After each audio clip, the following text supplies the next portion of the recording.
जी का खालसा वाहिगुरु जी की फतेह। सन्मानयोग गुरु रूप साध संगत जीओ, तीरथ दे अखरी अर्थ ने तट। नदी दे चों जिथों पार होना होवे उन्होंने कहते ने तीरथ। जिस जगह विच बेड़ी विच बैठ के मनुख पार आउंदा जिस तट तो उसनों कहते ने तीरथ। धर्म की यात्रा जिथों शुरू करनी होवे, धर्म की दुनिया जिथों शुरू हो सकती होवे, उस स्थान नूं, उस जगह नूं हिंदुस्तान विच तीरथ आख्या गया। उंज ते हजारां तीरथ ने, पर 68 तीरथ विशेष ने, मशहूर ने, इतिहासक ने। किसी समय मनुख दियां लोड़ां बहुत थोड़ियां सन, जिंदगी इतनी मसरूफ नहीं सी। परिवार तो संसार तो एक पासे हो के मनुख गोशा तन्हाई दे जावे ते प्रभु की बंदगी करे, इस ख्याल नूं मुख रख के भी तीरथ बने। जैसे बनारस तीरथ काशी शिवजी की बनाई हुई है, कुछ तीरथ ब्रह्मे दे बनाए हुए, कुछ तीरथ विष्णु दे बनाए हुए, कुछ होर देवी देवतावां दे नाम ते बने हुए तीरथ। इस तरह दे बहुत सारे स्थान ने कि मनुख अपने परिवार तो, शरीकां तो, भीड़ भाड़ तो एक पासे होके उस तट ते पहुंचे जिथे धर्म की यात्रा शुरू हो सकती है। गोशा तन्हाई विच किसी वक्त ये तीरथ बनाए गए सन और हिंदू धर्म के तीरथ बिखड़े पहाड़ां दे उत्ते ने। 30-40 साल पहले बद्री नारायण तक कोई सड़क नहीं सी, पैदल ही लोकी जांदे सन पगडंडियां दे राहीं। 20,000 फुट की बुलंदी ते बद्रीनाथ, 18,000 फुट की बुलंदी ते केदारनाथ। एक ख्याल से कि मनुख हंकार प्रगट करता है मनुख दे सामने। मनुख अपने हंकार नूं पशुआं दे सामने प्रगट नहीं कर सकता, ते पशु मनुख दे हंकार नूं मनदे भी नहीं। मैं कुछ हां इस गल नूं पशु नहीं मनदे। मनुख अपना हंकार बनस्पति दरख्तां दे सामने भी प्रगट नहीं कर सकता। वगदे होए दरिया ते पहाड़ भी मनुख दे हंकार नूं नहीं मनदे। मनुख दा हंकार जीवदा है मनुखां विच, भीड़ दे विच। हंकार नूं प्रगट करने वास्ते मनुख ही चाहिदा है। मैं फिर अर्ज करा, पशु मनुख दे हंकार नूं नहीं मनदे। मनुख कितना वड्डा है और उसका कितना हंकार होवे, पशु के सामने कुछ भी नहीं है, पहाड़ों के सामने कुछ भी नहीं है, दरख्तों के सामने कुछ भी नहीं है। तो एक बड़ा पुराना ख्याल भी तू उस जगह ते चला जा जिन्हां दे सामने तू कुछ भी ना हो, तू कुछ भी ना हो।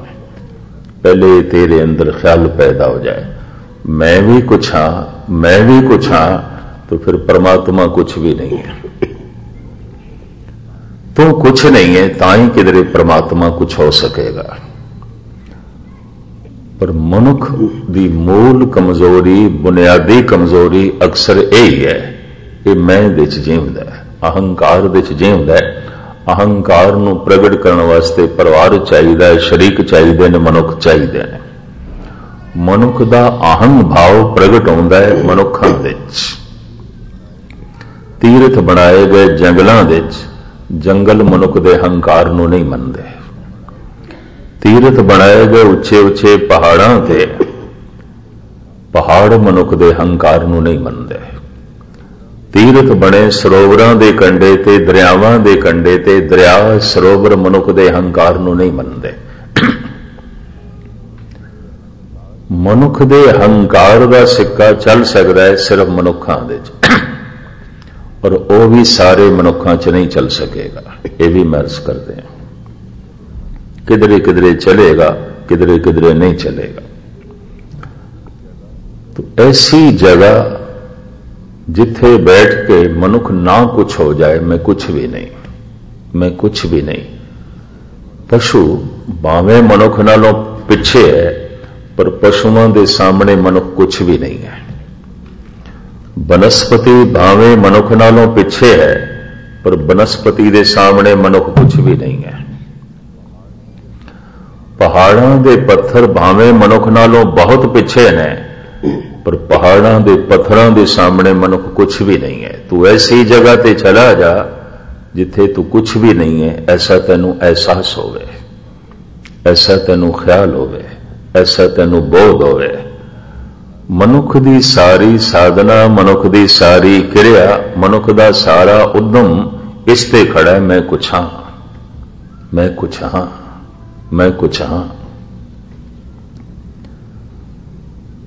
तू कुछ भी नहीं, तू कुछ भी नहीं, तू कुछ भी नहीं। कुछ लब ऐसी जगह, तो ऐसी जगह तन्हाई हो सकती सी, ऐसी जगह जंगल हो सकते सन, ऐसी जगह पहाड़ हो सकते सन, ऐसी जगह दरियावां दे कंढे हो सकते सन, सरोवर ते झीलां हो सकदियां सन। 68 तीरथ बने सन जंगलों दे, अज अद्धियां दे ते शहर वस गए ने। ते अद्धे जिहड़े अज पहाड़ां ते हैं, थोड़ी बहुत रौनक उत्थे भी हो गई है। बद्री नारायण भी, केदारनाथ भी, होर भी इलाकियां दे, रामेश्वरम भी। इस तरीके दे नाल इस भाव नूं मुख रख के 68 तीरथ बने सन।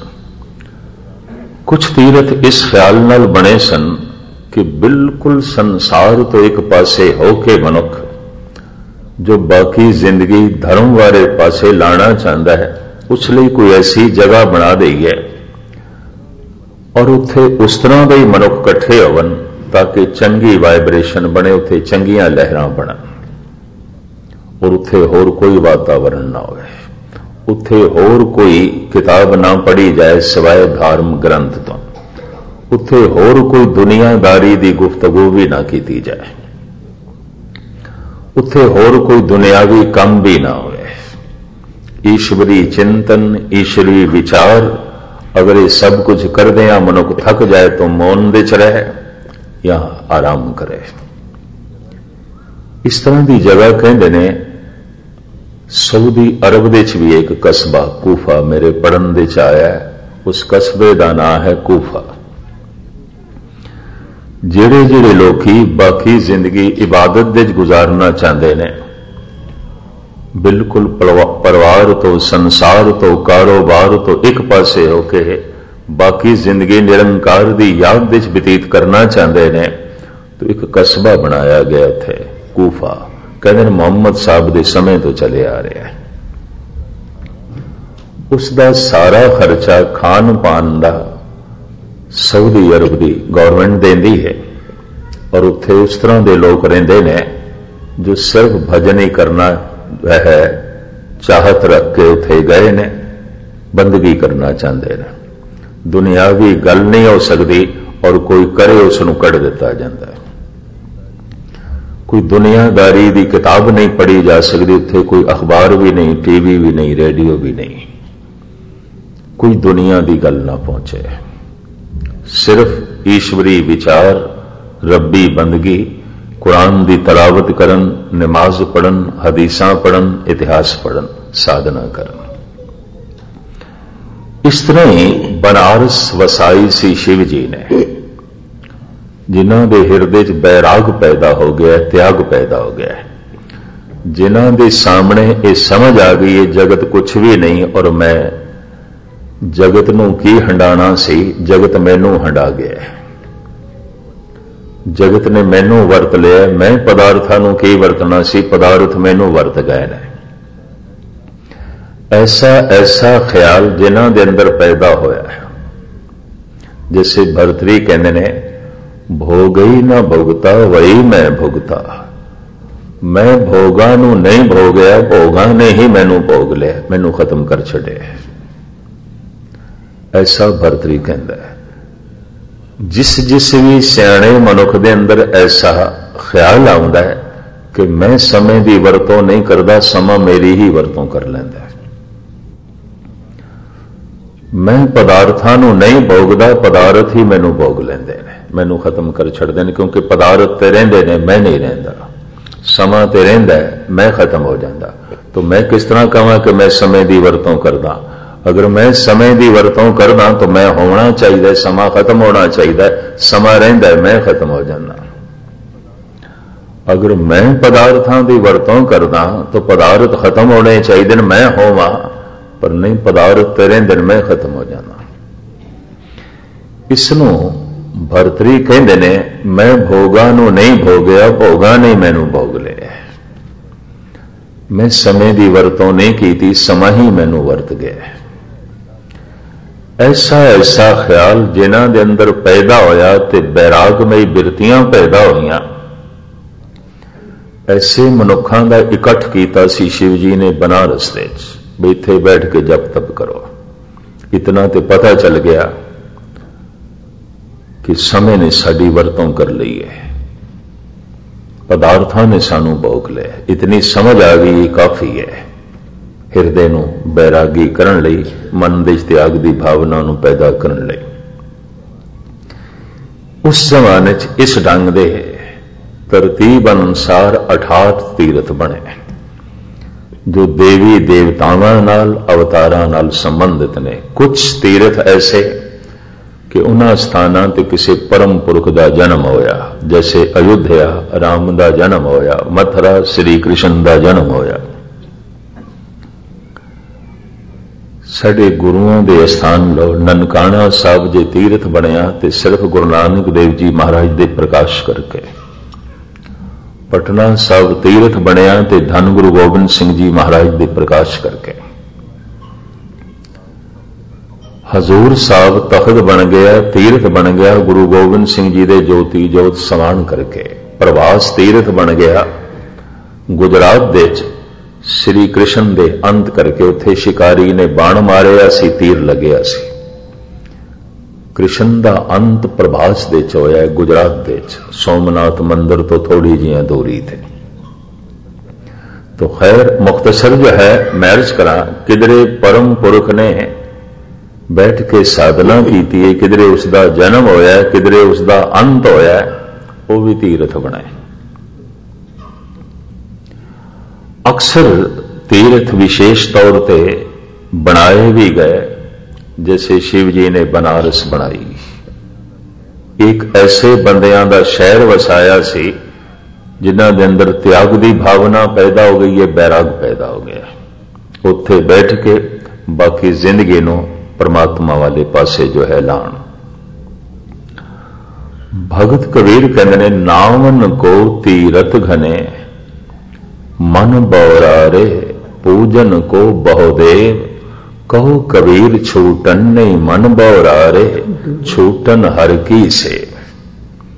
बहुत तीर्थ ने इशनान वास्ते, पूजन वास्ते बड़े देवते ने, कोई कमी नहीं है। भारत विच देवतियां की गिनती करदियां करदियां 33 करोड़ ते मुकाई गई है।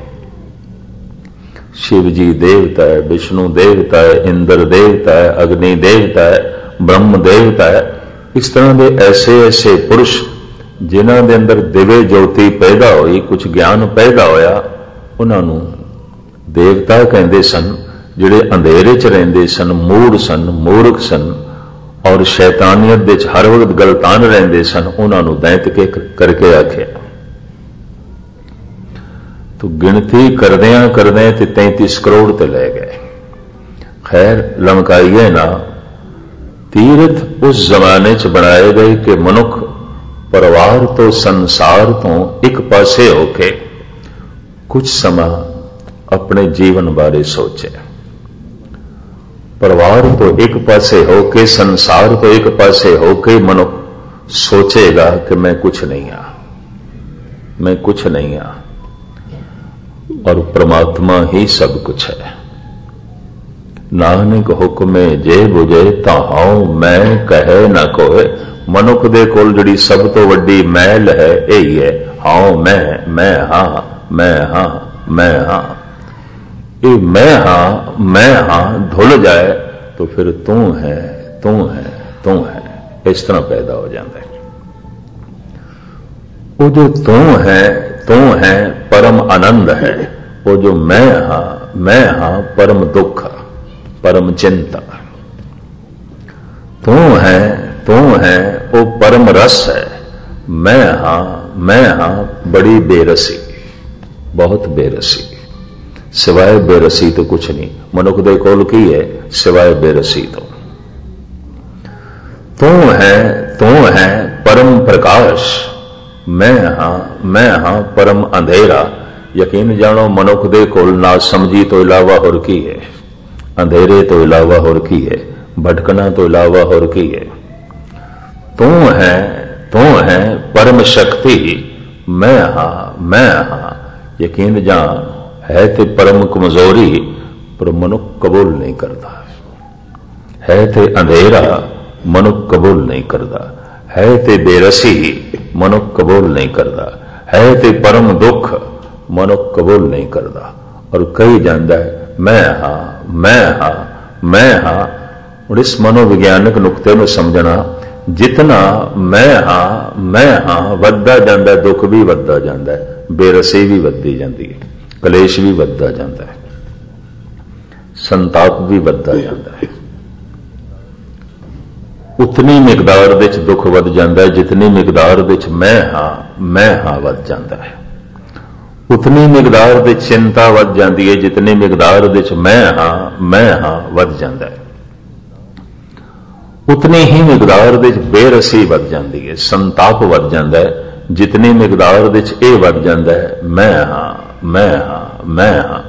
जीवन विच बेरसी है, बहुत दुख है, बहुत चिंता है, बहुत बेचैनी है, बहुत परेशानी है, तो मैं हां। क्योंकि वो जो तू है वो तो परम रस है, वो तो परम आनंद है, वो तो परम खेड़ा है, वो तो परम प्रकाश है, उथे कोई चिंता नहीं। जीवन दे ये दो ढंग ने, मैं हां। दूसरा ढंग है तू है, मैं तो कुछ भी नहीं। मैं ना ही प्रभ सब किछ तेरा, मैं तो कुछ भी नहीं। जब है ही सब कुछ तेरा तो तू है, तू करता तू भया, मुझ में रहा ना हूं। जब आपा पर का मिट गया, जत देखा तत तू। सनातनी ऋषि मुनिया ने देखिया, आम बंदा उंज अपनी मैं नूं मिटा नहीं सकता। और मैं नूं प्रगट करने वास्ते कोई दूजा मनुख चाहिए है। मनुख अपने अहंकार नूं प्रगट कर सकता है अपने बच्चों के सामने, अपनी पत्नी के सामने, या पत्नी पति के सामने, भरावां के सामने, शरीकां के सामने। और शरीकां के सामने ज्यादा ही प्रगट करेगा, क्योंकि उत्थे अहंकार का सिक्का माड़ा मोटा चलता है। कहते ने ओपरी थां ते बैठ के अगर मनुख नूं कोई थोड़ा जिहा सुख मिलता है, सैरो तफरीह दा, यात्रा का, तो वो सिर्फ इस वास्ते उत्थे इसदे कोई मैं नूं मनदा नहीं, तो मैं दा थोड़ा जिहा बोझ हल्का हुंदा है। ये भी ले लो, इसनूं भी इस तरह लेना। अगर ऐसा थोड़ा बहुत किसी नूं अनुभव हुंदा है, वे सैरो सियाहत दे घूमण फिरन दे तफरीह दे कोई थोड़ा रस मिलता है, तो रस इसे गल दा है ओपरी थां ते कोई अहंकार मनदा ही नहीं, अहंकार का सिक्का चलता ही नहीं। मनुख ना कुछ हो जाता है, ओपरियां दे मनुख ना कुछ हो जाता है, मैं कुछ भी नहीं, अगला मनदा ही नहीं। थोड़ा जिहा बोझ मैं दा हल्का होता है, लेकिन फिर भी माड़ी मोटी अनसरें दी है, और चोट लगन ते प्रगट भी आती है। इस वास्ते आख्या गया पहाड़ों के कोल चला जा, दरख्तों के कोल चला जा, जंगलों के चला जा, पशु तेरे अहंकार नहीं मनते, बनस्पति नहीं मनती, पहाड़ नहीं मनते। उन्होंने सामने किस तरह आखेगा पहाड़ों को मैं भी कुछ हाँ? किस तरह अपने अहंकार को दरख्तों के सामने प्रगट करेगा? वगदे हुए झरने दरियावां के सामने अपनी हाव को किस तरह प्रगट करेगा? तो ऐसे ऐसे स्थान बनाए गए, उन्होंने तीर्थ आख्या गया। ते तीर्थ का अखरी अर्थ तट। ਤੇ ਅਕਸਰ ਇਹ ਤੀਰਥ ਸਰੋਵਰਾਂ ਦੇ ਕੰਢੇ ਤੇ, ਦਰਿਆਵਾਂ ਦੇ ਕੰਢੇ ਤੇ, ਝਰਨਿਆਂ ਦੇ ਕੰਢੇ ਤੇ, ਕਿਉਂਕਿ ਜਲ ਤੇ ਚਾਹੀਦਾ ਸੀ, ਪਾਣੀ ਦੀ ਲੋੜ ਹੈ, ਲਾਜ਼ਮੀ ਲੋੜ है। मैं पढ़े है और मैं हैरान होया, एक स्वस्थ बंदा, एक तंदुरुस्त बंदा 40 दिन रोटी तो बिना रह सकता है। एक स्वस्थ बंदा, तंदुरुस्त बंदा 3 दिन पानी तो बिना भी रह सकता है। एक स्वस्थ मनुख, तंदुरुस्त मनुख गालबन 8 मिनट श्वासां तो बिना भी रह सकता है। प्राणायाम की जो योगी साधना करते हैं, श्वासां नूं रोक लेंदे, नहीं चलते, जिंदा ने। मैं एक दफा फिर दोहरावां, आम स्वस्थ बंदा, तंदुरुस्त मनुख 40 दिन रोटी तो बिना रह सकता है, 3 दिन पानी तो बिना रह सकता है, 8 मिनट श्वासां तो बिना भी रह सकता है, पर कामना तो बिना, हंकार तो बिना, वासना तो बिना 1 सेकंड भी नहीं रह सकता। 1 सेकंड भी ये रहती है। और बिन हां त्याग कहां को त्यागे। महाराज कहन तू अन्न का त्याग किया त्यागी नहीं है, पानी का त्याग किया त्यागी नहीं है, वक्ती तौर पर श्वासां की वरतों नहीं कर रहा, त्यागी नहीं है। बिन हां त्याग कहां को त्यागी। बिना हंकार दे, त्याग दे, कादा त्याग? कुछ भी त्याग नहीं, कुछ भी नहीं छोड़े। हां ये पाठ नाल भी जुड़ जाएगा, मैं पाठी। हां ये कीर्तन नाल भी जुड़ जाएगा, कथा नाल भी जुड़ जाएगा, दान नाल भी जुड़ जाएगा, सेवा नाल भी जुड़ जाएगा। हां मैं हां। धार्मिक कर्म ते सारे इस वास्ते करने सन, मैं नहीं हां, मैं नहीं हां, मैं नहीं हां। ते धार्मिक कमां तो भी मैं हां, इसका ही बोध वध गया। बड़ा शुद्ध हंकार थानू धार्मिक लोगों विच मिलेगा, बड़ा शुद्ध, प्योर हंकार, शुद्ध हंकार। बाकी तो फिर भी थोड़ा बहुत मिलावटी हंकार जो है सामने रखते हैं, ये बिल्कुल सही हंकार रखते हैं। तू की है, मैं हां, ये हथ का खाना नहीं, क्योंकि यह अपवित्र है, मैं पवित्र हाँ। यह अधार्मिक है, मैं धार्मिक हाँ। पंक्ति भी पढ़ी जाणगे, बेदीना की दोस्ती, बेदीना का खाना। पर जरा सोचो तो सही, बेदीन किसनू आखोगे? कौन है बेदीन? दूसरी पंक्ति खुलासा कर दी है, सिफती सार न जानने, जो परमात्मा की सिफत और सलाह नूं नहीं जानता, बेदीन है। थोड़े ढंग नाल अगर कोई सिफत और सलाह नहीं करता तो वह बेदीन है, तो फिर बाबा फरीद भी बेदीन हो जाएगा, फिर तो रामानंद भी बेदीन हो जाएगा, फिर तो परमानंद भी बेदीन हो जाएगा। वो साडे ढंग नाल इबादत नहीं करते, वो साडे ढंग नाल धर्म के रस्ते ते नहीं चले, उन्होंने अपना रस्ता है, उन्होंने अपना ढंग है। बेदीन वो है जो परमात्मा की सिफत और सलाह नहीं जानता। दूसरी पंक्ति खोल दी है, पर असी बेदीन उसनों मन लेंगे जो साडे ढंग नाल नाम नहीं जपदा, जो साडे ढंग नाल नहीं चलता, बेदीन है, ये हथों नहीं लेना। हंकार वध गया फोका, ये व्यर्थ का हंकार वध गया, बड़ा शुद्ध हंकार वध गया, धर्म के नां ते ही वध गया। खैर इवें विचकार गल आ गई। धन गुरु नानक देव जी महाराज इस तरह के तीरथ जो भारत विच करीबन प्रचलित महान ते 88 ने, उंज सैकड़े ने, बहुत सारे ने, छोटे वड्डे, लेकिन 88 इतिहासक ने।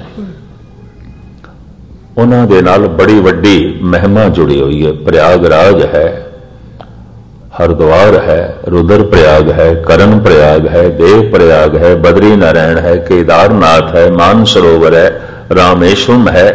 इस तरह के बेशुमार स्थान 68 के करीब इन्हां दा अपना इतिहासक पिछोकड़ है, और इन्हां नाल बड़े बड़े पुण्य जोड़े गए हैं भी जेड़े आके फलाने फलाने दिन इत्थे आके इशनान करनगे उन्हां दे पाप धुल जाणगे।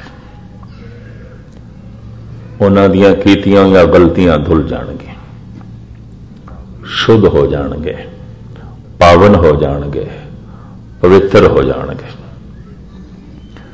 ਧੰਨ ਗੁਰੂ ਨਾਨਕ ਦੇਵ ਜੀ ਮਹਾਰਾਜ ਇਸ ਸੰਬੰਧ ਵਿੱਚ ਜੋ ਆਪਣਾ ਦ੍ਰਿਸ਼ਟੀਕੋਣ ਸਾਡੇ ਸਾਹਮਣੇ ਰੱਖਦੇ ਨੇ, ਔਰ ਇਹ ਖਾਸ ਕਰਕੇ ਜਪਜੀ ਸਾਹਿਬ ਦਾ ਬਹੁਤ ਸਾਰਾ ਹਿੱਸਾ ਗੁਰੂ ਨਾਨਕ ਨੇ ਜੋਗੀਆਂ ਦੇ ਸਾਹਮਣੇ ਰੱਖਿਆ ਸੀ। ਗੋਸ਼ਟੀ ਜੋਗੀਆਂ ਨਾਲ ਹੋਈ। ਜੋਗ ਮਤ ਉਦੋਂ ਬੜੇ ਸਿਖਰ ਤੇ ਸੀ। ਭਾਰਤ ਨੇ ਧਰਮ ਦੇ ਕਈ ਤਜਰਬੇ ਕੀਤੇ ਨੇ ਔਰ ਕਈ ਸ਼ਾਖਾਵਾਂ ਉੱਥੇ ਧਰਮ ਦੀਆਂ ਪੈਦਾ ਹੋਈਆਂ। ਪੁਰਾਣਾ ਮਤ ਤੇ ਸਨਾਤਨ ਮਤ ਹੈ, ਪਰ ਸਨਾਤਨ ਮਤ ਦੀਆਂ ਹਜ਼ਾਰਾਂ ਸ਼ਾਖਾਵਾਂ 108 ਉਪਨਿਸ਼ਦਾਂ ਨੇ। ਹੁਣ ਤੇ ਸਿੱਖ ਸੰਤ ਵੀ ਆਪਣੇ ਨਾਲ ਸ੍ਰੀ 108 ਦੀ ਡਿਗਰੀ ਲਾਈ ਫਿਰਦੇ ਨੇ, ਜਦ ਕਿ ਇਹ ਡਿਗਰੀ ਸਾਡੀ ਨਹੀਂ ਹੈ। ਇਹ ਤੇ 108 ਉਪਨਿਸ਼ਦਾਂ ਜੋ ਬਨਾਰਸ ਚੋਂ ਪੜ੍ਹ ਕੇ ਆਉਂਦਾ ਸੀ, ਸ੍ਰੀ 108 ਨਾਲ 3 ਵੇਦ ਪੜ੍ਹਾ ਹੋਵੇ ਸ੍ਰੀ 111, ਇੱਕ ਡਿਗਰੀ ਮਿਲਦੀ ਸੀ, ਸਨਦ ਮਿਲਦੀ ਸੀ। 108 ਉਪਨਿਸ਼ਦਾਂ ਦੇ ਚੋਂ ਮੈਂ ਅਧੀਆਂ ਤੇ ਦੇਖੀਆਂ ਨੇ, ਕਿਸੇ ਰਿਸ਼ੀ ਮੁਨੀ ਦਾ ਨਾਮ ਨਹੀਂ, ਲਿਖਾਰੀ ਕੌਣ ਹੈ ਕੋਈ ਪਤਾ ਨਹੀਂ, ਕਿਸ ਦੀ ਰਚੀ ਹੋਈ ਹੈ ਕੁਝ ਵੀ ਪਤਾ ਨਹੀਂ। ਇਤਨੇ ਨਿਰਮਾਣ ਨਾਮ ਜਪਦਿਆਂ ਜਪਦਿਆਂ ਇਤਨੇ ਮਿਟ ਗਏ, ਇਤਨੇ ਖੋ ਗਏ, ਉਹਨਾਂ ਨੇ ਇਹ ਵੀ ਨਹੀਂ ਲਿਖਿਆ ਕਿ ਅਸੀਂ ਲਿਖਦੇ ਪਏ। ਉਹਨਾਂ ਉਪਨਿਸ਼ਦਾਂ ਤੇ ਕਿਸੇ ਰਿਸ਼ੀ ਮੁਨੀ ਦਾ ਨਾਮ ਨਹੀਂ। 108 ਦੇ ਕਰੀਬ ਨੇ। तो 108 ਉਪਨਿਸ਼ਦਾਂ ਦੇ ਬਾਅਦ 6 ਸ਼ਾਸਤਰ ਆ ਗਏ, ਸਿਮਰਤੀਆਂ ਆ ਗਈਆਂ, ਪੁਰਾਣ ਆ ਗਏ। तो बड़े मत मतांतर इस आधार पर पैदा होए। लेकिन इस तो बाद महात्मा बुद्ध ने एक नवी दिशा दी, स्वामी महावीर ने एक नवी दिशा दी। अजे इन्हों का प्रताप पूरे जोबन ते सी, गोरख आ गए, मच्छंद्रनाथ आ गए, इन्होंने फिर अपने विचार दिते। जोग मत का डंका सारे भारत दे वजया। बड़े बड़े राजे महाराजे, प्रतिष्ठित लोग, सियाणे मनुख जोगी बनन दे फखर महसूस करने लग पे। भरतरी भी जोगी बनया, गोपी चंद भी जोगी बनया, राजस्थान के बड़े रजवाड़े जोगी बने, जागीरदार जोगी बने। गोरख के नाम के उत्ते शहर वसिया गोरखपुर, बहुत वड्डा शहर है यूपी दे। नेपाल सारे का सारा गोरख का पुजारी हो गया सी, इस वास्ते सारे नेपालियों को अज भी गोरखा कहते हैं, भावें जोग मत ते खत्म हो गए, पर अज भी गोरखा कहते हैं, अज भी गोरख का पुजारी कहते हैं। गुरु नानक दे समय गोरख की परंपरा शिखर ते पहुंची हुई सी, ते गोरख की साधना यह सी, हर दिन मंत्र बदल देंदा सी, साधना भी बदल देंदा सी। सवेरे होर ढंग नाल इबादत करनी, शामी होर ढंग नाल करनी, रोज बदल देंदा सी। एक गल प्रचलित भी हो गई योगियां दी, एक गोरख धंधा है, छड़ो गोरख धंधा है, ये गोरख धंधा इथों ही चलिया भी। सवेरे गोरख करदा पिया जो कुछ, की पता इसने शामी वो कुछ करना है कि नहीं, और शाम को जो कुछ करदा पिया पता नहीं कल उसने कुछ करना है कि नहीं। तो जिहड़ा उसके नक्शे कदम ते चले वो थक जांदा सी, वो रोज विधि बदल देंदा सी, वो रोज ढंग बदल देंदा सी, वो रोज मंत्र भी बदल देंदा सी।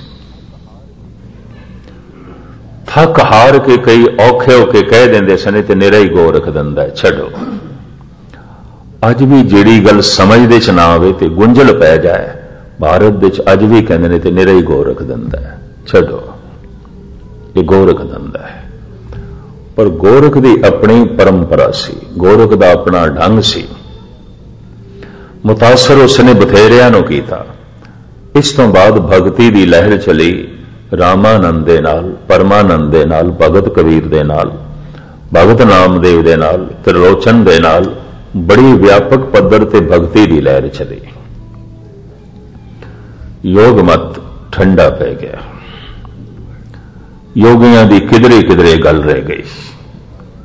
लोग भगती धारा की लपेट दे आ गए और ये चंगी रसदायक प्रतीत हुई। गोरख ਲਈ घर-बार कारोबार सब कुछ छड़ना पैंदा सी, भिक्षा मंगनी पैंदी सी। भगती लहर इस वास्ते प्रधान हो गई कि सारी भिक्षा मंगण लग पैन ते देगा कौन। लिहाजा गोरख दा धर्म सारिਆਂ ਲਈ नहीं है। चलो सारे ही जोगी बन जाते ने, संसार का तो सारा ही काम ठप हो जाएगा। सारे भिक्षा मंगण देगा कौन, अगे जगत की उत्पत्ति नहीं होगी। ये तो ईश्वरी नियम तो ही उल्टा है। तो भक्ति की लहर का काफी प्रभाव पिया, लेकिन मुगलों के आने दे नाल, इस्लाम के आने दे नाल भारत विच भक्ति लहर ठंडी पई। अनेकां उसके कारण, बहुत सारे उसके जो है कारण। उस दौर विच धन गुरु नानक देव जी महाराज का आगमन होया और गुरमत की लहर चली। चारों पासे विरोधता ते होंदी है। जब भी कोई नवी लहर चलती है, परंपरा तो एक पासे, और जब धर्म सिर्फ परंपरा ही बन के रह जाए तो मुर्दा हो जाता है। भाव धर्म सिर्फ कर्म कांड ही बन के रह जाए, शरा बन के रह जाए, मुर्दा ही रह जाता है। शरा की लोड़ सी, परंपरा की लोड़ सी, तख्ती देते अखर लिखण की लोड़ सी, ऊड़ा ऐड़ा ये पढ़न की लोड़ सी। लेकिन सारी जिंदगी ऊड़ा ऐड़ा ही पढ़ते रहना है, बाकी पुस्तकां कदों पढ़ेगा, पर बाकी ज्ञान ध्यान कदों सीखेगा। कर्म कांड शुरुआत सी और मनुख की जिंदगी आखिरत तक चली, मौत तक चलता रहा कर्म कांड। तो परंपरा कर्म कांड मौत बन गई धर्म की। जद भी कोई धर्म सिर्फ कर्म कांड ते रुक जाता है, मुर्दा हो जाता है। यह भी महसूस करते हैं, उसकी अहमियत नहीं रह जाती, उसकी सारी कठोरता आ जाती है, अज्ञानता आ जाती है, कठोरपना आ जाता है। तो कठोरपना, कठोरता, वितकरेबाजी, ये सारे अवगणी ने ते धर्म ते गुणा ते खड़ा है। जद भी परंपरा ते ही कोई रुक गया है, मर्यादा ते ही कोई रुक गया है, कर्म कांड ते ही कोई रुक गया है, ते अगे जांदा ही नहीं, तो फिर सहजे सहजे वो परंपरा, वो कर्म कांड, उस दे ते जिहड़ा खड़ा धर्म है, मुर्दा हो जाता है। तीरथ ते बनाए सन मनुख कुछ समा घर बार तो एक पासे होके अपने हंकार नूं विसर्जित कर सके। तीर्थां ते इशनान करे, उसनूं हंकार चेते ना आवे। सनाटा एकांत दे च तीरथ, पहाड़ां दीयां कंदरां दे च तीरथ एक पासे होवे। पहाड़ां दे सामने, बनस्पति दे सामने, पशुओं के सामने इस दे हंकार नूं किसी ने मनना भी नहीं। लेकिन सहजे सहजे सब कुछ बदल गया। तीरथ जाऊं तां हों हों करते, उल्टा तीरथ ते जाके मनुख दा हंकार बद गया। मैं जी 68 तीर्थां दा इशनान करके आया, और इसी तरीके नाल मैं देखिया मुसलमानां दा हंकार वधदा होया। मैं ते हज करके आया, हाजी हां, मैं ते हाजी हां। यह हंकार सिखां दे च भी वधदा होया दास ने देखिया।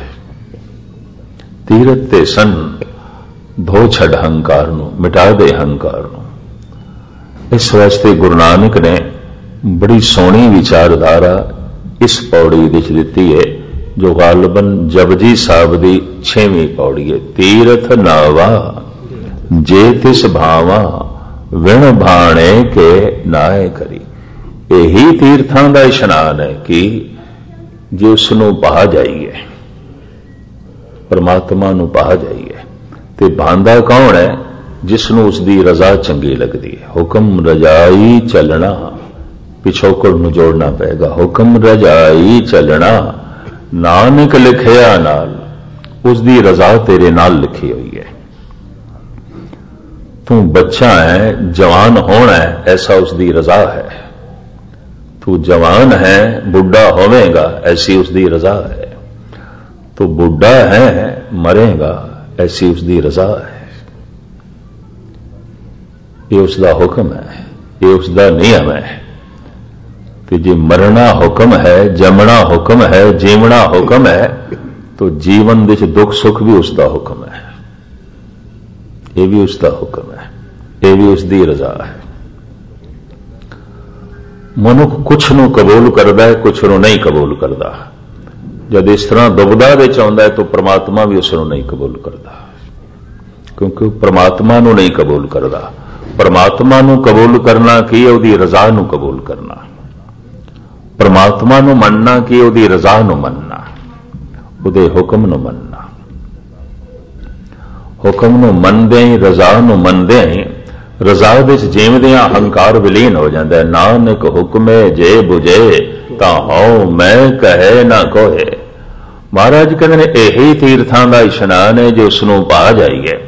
विण भाणे कह नाए करी, जे उसनूं भाए नहीं तो उसनूं भाउंदा कौन? मैं फिर दोहरा दियां, जिन्हों उसकी रजा भाउंदी है। एक तथ्य है, एक सच्चाई है। जिसनों परमात्मा की रजा भाउंदी है, परमात्मा नूं ओह भाउंदे ने। जिन्हों रब का हुक्म प्यारा है, रब नूं ओह भगत प्यारे ने। भगत तेरे मन भावदे, दर सोहन कीरत गावदे। हे प्रभु, तेरे मन नूं चंगे लगदे ने भगत, ये तैनूं भावदे ने। क्यों?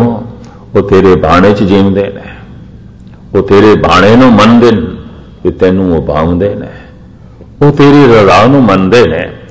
बाकियां नूं भी जीवना ते रजा विच पएगा, पर अंदरों मन इनकारी है। बुढ़ा ते होएगा, पर बुढ़ेपे तो इनकारी है। मरेगा ते सही, मौत तो इनकारी है। दुख ते आणगे, दुखां तो इनकारी है। पाणा रजा नहीं कबूल करेगा। सिर्फ भगत रजा नूं कबूल करदा है, दुख उसनों भी आउंदे ने। जितने वड्डे वड्डे भयंकर दुख अवतारां ते आए न, आम मनुखां ते नहीं आए। भी मैं अर्ज करदे हां,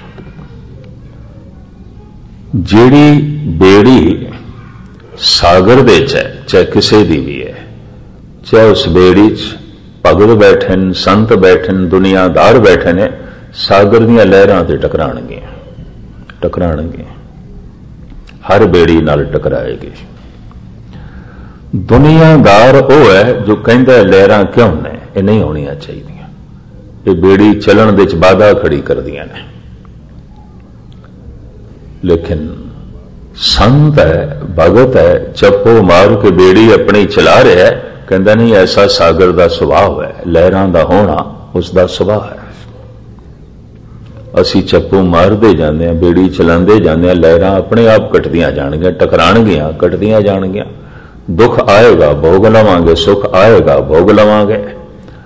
पर मैं अर्ज करा, मनुख नूं सुख भी बड़ा जोर का धक्का मार जाता है, दुख भी बड़ा जोर का धक्का मार जाता है, और इस तरह कई दफा मनुख चलनों रह जाता है। विण भाणे कह नाए करी, जे तू रब नूं पाया ही नहीं ते तू रब दा भाणा मनिया ही नहीं, ते इशनान करके की कीता तू? इस तरह के इशनान का की होना है? कुछ भी नहीं। अगली पंक्ति जो मेरे पातशाह फरमान करते हैं, ख्यालों की उसे ही लड़ी नूं जो है तोड़दे होया अगाह जो कुछ कहते हैं, पंक्ति आप सरवण करो। हाँ जी। जेती सेठ पाई वेखां विण कर्म के मिला, जेती सेठ पाई, जितना ब्रह्मंड परिपूर्ण परमात्मा ने बनाया, महाराज कहते मैं वेख्या और मैं वेख रहा एक सच्चाई की, विण कर्मा कह मिले लई, बिना कर्मा तो की मिलता है। ये जो शब्द है दो हिस्सियां विच विद्वाना ने वंडे है, दुबदा च ने विद्वान इंज कह लो। पुराने संप्रदायी कहते ने बिना कर्मा तो, कर्म लफ्ज संस्कृत दा होवे, इहदे अर्थ ने कम। कर्म लफ्ज उर्दू फारसी दा होवे, इहदे अर्थ ने बख्शिश। प्रिंसिपल साहिब सिंह ने इसके अर्थ बख्शिश कीते ने, लेकिन संप्रदाइयां ने नहीं कीते, निर्मलिया ने नहीं कीते, भाई संतोख सिंह जी ने भी नहीं कीते। लेकिन बहुत सारे विद्वानों ने इसके अर्थ बख्शिश कीते ने। बिना बख्शिश तो की प्राप्त होता है? क्या उसकी बख्शिश वितकरे के मुताबिक है, किसी ते करदा है तो किसी ते नहीं करता? क्या सूरज की रोशनी वितकरा कर दी है, हिंदू के घर करना है चानना तो मुसलमान के घर नहीं, सिख के घर रोशनी करनी है तो क्रिश्चन के घर नहीं?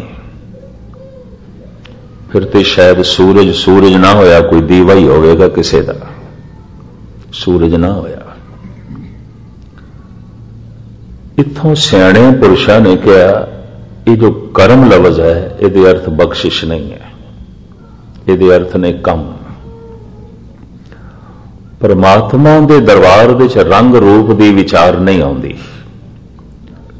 मनुख का मजहब की है यह भी विचार नहीं आती, ये भाषा किहड़ी बोलदा है परमात्मा का इस नाल भी कोई मतलब नहीं है, और ये किस मजहब नूं मनदा है तो इसका इष्ट कौन है, यकीन जानो परमात्मा का इस नाल भी कोई मतलब नहीं है। और ये केड़ी नस्ल का है, आर्यन नस्ल का है, मंगोल नस्ल का है, इस नाल भी ईश्वर का कोई मतलब नहीं है। इसका मुल्क की है, जापानी है, अमेरिकन है, हिंदुस्तानी है, पाकिस्तानी है, ये भी विचार नहीं आती। स्त्री है, पुरुष है, ये विचार भी नहीं आती। तो उसके दरबार विच की विचार आती है? गुरु नानक खोल के दसदे ने, कर्मे कर्मे होए विचार, सच्चा आप सच्चा दरबार। सारियां पंक्तियां आ जाएंगी। वो जो सच्चा है, जिसका दरबार सच्चा है, सिर्फ कर्म की विचार आती है और कुछ भी नहीं। भाषा की है, नहीं विचार आती। रंग रूप नस्ल की है, विचार नहीं आती। इसका मुल्क की है, विचार नहीं आती। इसका इष्ट कौन है? चलो इसका इष्ट चूंकि मुहम्मद साहब है, इस वास्ते इसनों बख्श दईए भावें अनर्थ करता पिया है। इसका इष्ट चूंकि गुरु नानक है, गुरु ग्रंथ साहब जी महाराज ने कोई गल नहीं करता रहा तो चोरी यारी अनर्थ करता रहा है, पर इनू बख्श दईए क्योंकि इसका इष्ट गुरु नानक है। इसका इष्ट श्री राम है, श्री कृष्ण है, इस वास्ते इसनों बख्श दईए नहीं। ये विचार नहीं आती परमात्मा के दरबार में। इसका इष्ट कौन है, ये विचार नहीं आती। यदि भाषा की है, ये विचार नहीं आती। इसका मुल्क की है, ये विचार नहीं आती। रंग रूप नस्ल की है, ये विचार नहीं आती। कर्मे कर्मे होए विचार, सच्चा आप सच्चा दरबार। मेरा अपना हिरदा मनदा है कि प्रिंसिपल साहिब सिंह ग्रामर के मुताबिक अर्थ करने वाले पुरुष ने, महान पुरुष ने, और इन्हों के अर्थां नाल मेरा मन हमेशा ही सहमत रहा है। पर किधरे किधरे कुछ ऐसियां पंक्तियां आ जांदियां ने, अपने सुभाव अनुसार हिरदा उस पासे झुकदा नहीं। इस कर्म के अर्थ बख्शिश नहीं हो सकते। वेखां विण कर्मा कहल मिले रही, उन्होंने अर्थ यह कीते ने, मैं वेखदा वेख रहा, बिना बख्शिश तो की प्राप्त होता है? बिना बख्शिश तो की प्राप्त होता है?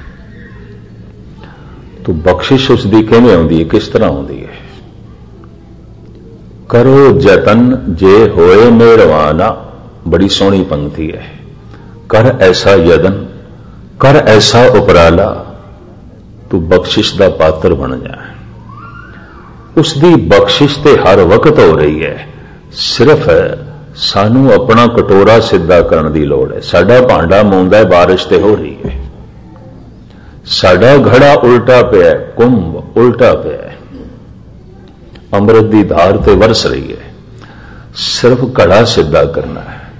सूरज ते चढ़िया होया है, मैं ही अखां बंद कीतियां हुई हैं, उहदी ते रहमत हर वक्त बरस रही है, मैं ही झोली नहीं पसार सकिया। मैनू कुछ नहीं मिलिया, मेरा कसूर, परमात्मा का कसूर नहीं। मैनू कुछ प्राप्त नहीं होया, शायद मेरे को पात्रता नहीं सी, मेरे को भांडा नहीं सी। वो तो दे रहे है, हर वक्त दे रहे है। देना उसका सुभाव है, और देन तो कभी वो रुकया नहीं। वो ऐसा सूरज जिस तो हर वक्त चानना हो रहा है, हर वक्त अमृत की बरसा हो रही है, हर वक्त सुख बरस रहा है, हर वक्त आनंद बरस रहा है। ਤੇ ਜਿਸ ਤੋਂ ਹਰ ਵਕਤ ਆਨੰਦ ਬਰਸ ਰਿਹਾ ਮੈਂ ਦੁਖੀ ਹਾਂ, ਜਿਸ ਤੋਂ ਹਰ ਵਕਤ ਰਸ ਬਰਸ ਰਿਹਾ ਹੈ ਮੈਂ ਬੇਰਸ ਹਾਂ, ਜਿਸ ਤੋਂ ਹਰ ਵਕਤ ਆਨੰਦ ਬਰਸ ਰਿਹਾ ਹੈ, ਸੁਖ ਬਰਸ ਰਿਹਾ ਹੈ, ਮੈਂ ਤੇ ਦੁਖੀ ਹਾਂ। तो मैं दुखी हाँ, मैं जिम्मेवार हाँ, मेरे दुख लई मेरा परमात्मा जिम्मेवार नहीं। कर्मे कर्मे होए विचार, सच्चा आप सच्चा दरबार। वो जो सच्चा है, जिसकी महफिल सच्ची है, जिसका इंसाफ सच्चा है, सिर्फ उत्थे कर्म के विचार आउंदी है, और कुछ भी नहीं।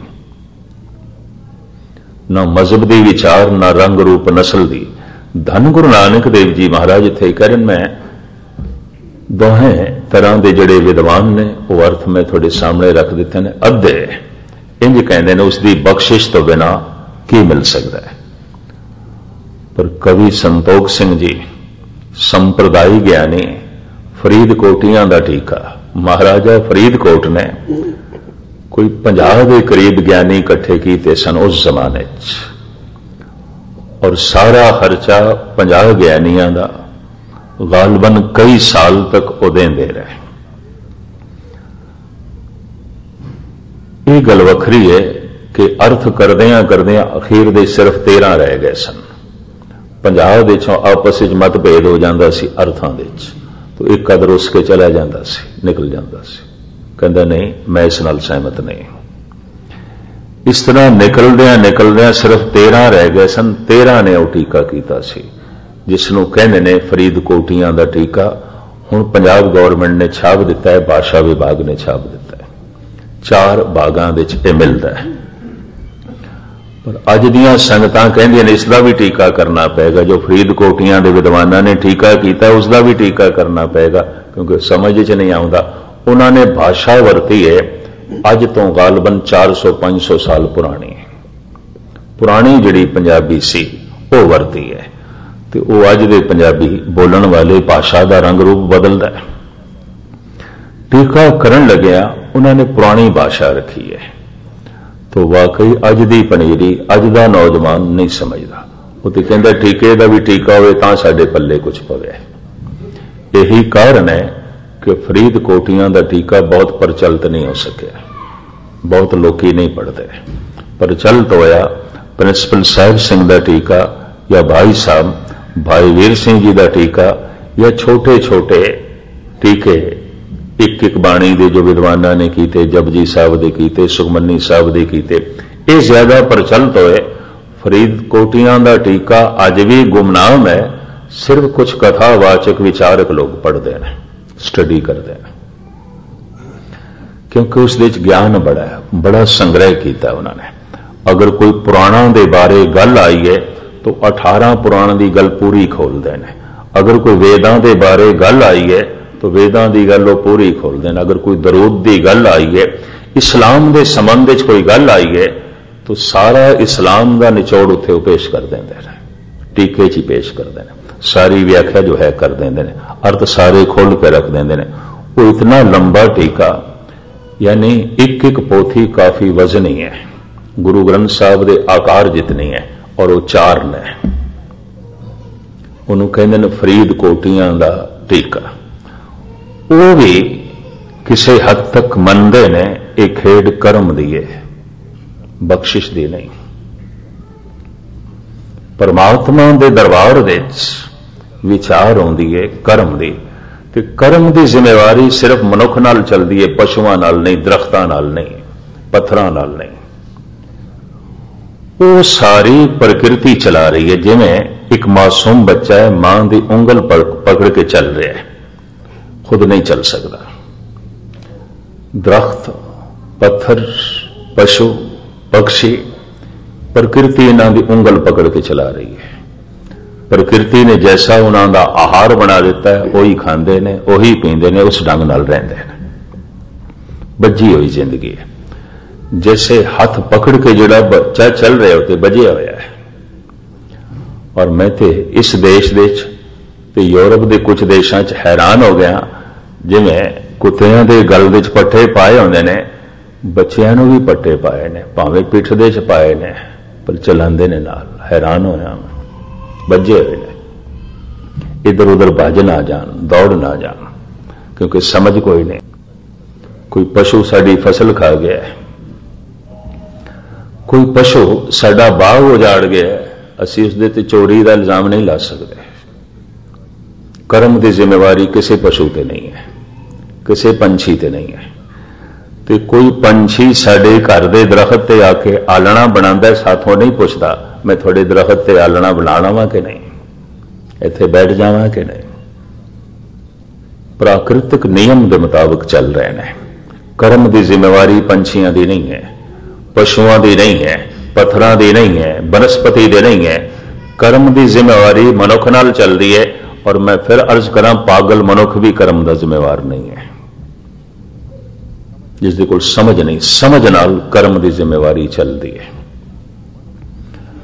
मनुख एक समझदार प्राणी है, अकलमंद प्राणी है। कर्म की खेड, कर्म की जिम्मेवारी, कर्म का विधान परमात्मा की बनाई हुई नियमावली के नाल मनुख नाल चलिया। इस वास्ते मेरे दुख का जिम्मेवार मेरे कर्म ने, परमात्मा नहीं है। मैं परमात्मा को दोषी नहीं ठहरा सकता। अगर परमात्मा मैनू दुख दे रहा है तो फिर उन्होंने दयालु कहने की लोड़ ही नहीं, रहीम कहने की लोड़ नहीं, रहमान कहने की लोड़ नहीं। ये तो आप बीज आपे ही खाए। मैं जैसा कर्मां का बीज बोंदा मैनू मिलता है। विज्ञान सफल हो गया है बीज दे फल वेखण दे। इस वास्ते विज्ञानिक कहते हैं बीजां का सुधार करो, फसल अपने आप चंगी होगी, फल अपने आप चंगे हो जाएंगे, फुल अपने आप चंगे हो जाएंगे। चिंता बीज दी करो। संत कहता रहा चिंता कर्म दी करो, सुख आपे ही मिल जाएगा। सुख मिले ये चिंता ना करो, कर्म ठीक होवे ये चिंता करो। फल चंगा मिले ये चिंता ना करो। विज्ञान कहता बीज चंगा होना चाहिए, बीजां का सुधार करो, क्योंकि बीज चो ही फल आने ने, बीज चो ही फुल आने ने। बीज चंगे बनाओ, बीज वधिया बनाओ, फल की चिंता ना करो। सुख की मंग ना करो तो सुख की चिंता भी ना करो। कर्म चंगा करो, कर्म ठीक होवे।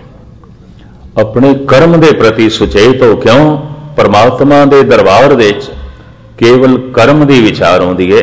महाराज कहते मैं देखदा सारे जगत दे बड़ा कुछ है, बहुत कुछ है, पर बिना कर्मां तो मनुख नूं की मिलता है? कुछ भी नहीं, कुछ भी नहीं मिलता।